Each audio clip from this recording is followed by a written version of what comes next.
Pinagpakasakit itong sa Pilato, ipinako sa krus na matang inilig. Tumakot sa langit, nangungulo sa kanan ng Diyos sa mga makapangyarihan sa lahat. Kung magbubulang kami.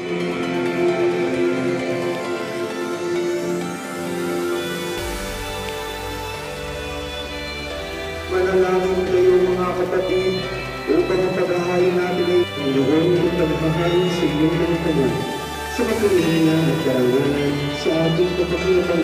Sumainyo ang pangyarihan tunay ng marapat na ikaw ay aming pasalamatan sa pamamagitan ni Jesucristo na aming Panginoon.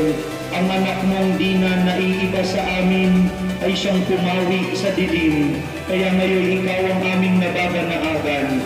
Ang anak mong sanang mga anghel na nagsisiawit ng papuri sa iyo, nang walang humpay sa kalangitan, kami nagbubunyi sa iyong kadakilaan.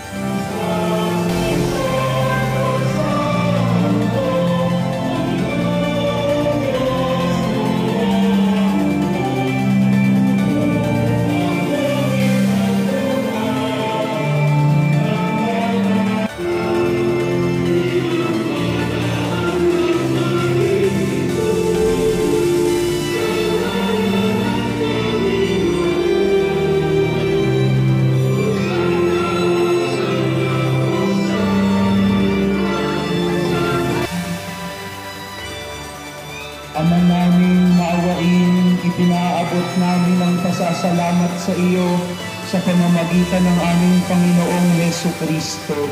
Ipinakikiusap namin sa pamamagitan ng anak mong ito na ang mga kaloob namin ay tanggapin at basbasan mo sa pagdiriwang namin ang paghahain niya sa iyo. Iniaalay namin ito sa iyo unang urotin ng kami ay makapamuhay araw-araw sa iyong kapayapaan. Huwag mong ipahintuin sa iyong mga hinirang. Ama namin, basbasan mo ang mga handog namin ito, marapatin mong sambahin ka namin sa espiritu at katotohanan. Kaya para sa amin, ito ay gawin mong naging katawan at dugo ng pinakamamahal mong anak, ang aming Panginoong Jesucristo.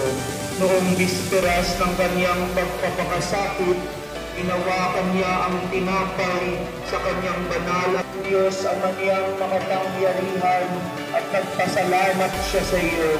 Pinaghati-hati niya ang tinapay, iniabot sa kanyang mga alagad at sinabi, tanggapin ninyong lahat